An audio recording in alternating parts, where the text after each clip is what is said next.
Millions who received the Johnson & Johnson vaccine could soon be getting a booster shot.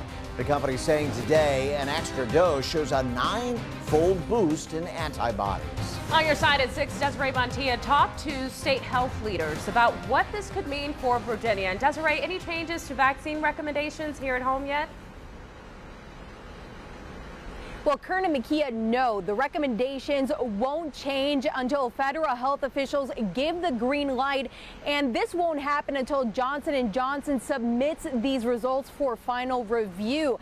But tonight, Dr. Danny Avula tells me he's optimistic about the future boost to immunity for the 341,000 Virginians who received this shot. A booster dose of Johnson & Johnson looks to have a really robust boosting response, which is what we want. A promising result in the fight against COVID-19. On Wednesday, a study shows the Johnson & Johnson booster shot can increase your immunity. The data that Johnson & Johnson released shows that at 8 months, a booster dose increases your circulating antibodies 9-fold. So that's a pretty impressive increase in circulating antibodies. The results come 1 week after the CDC announces plans to start rolling out booster shots in late September. Pending FDA approval, those who received Pfizer and Moderna can get this vaccine 8 months after their second dose. Dr. Avula says the J&J vaccine still has a process to go through before it joins this list. That data ultimately will be submitted to the FDA for a more thorough independent review, but also a recommendation about at what timeline should that occur.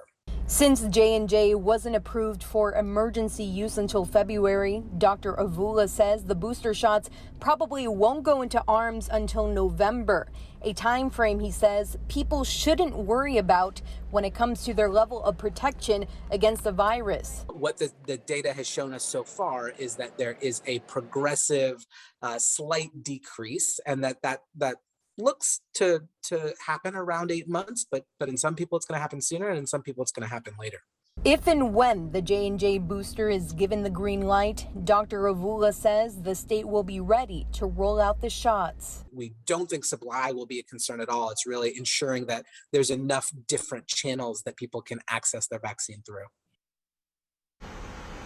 If the FDA approves a Johnson & Johnson booster shot, Dr. Avula also expects guidance on vaccine crossovers, whether or not someone who originally got J&J can get a Pfizer or Moderna booster shot.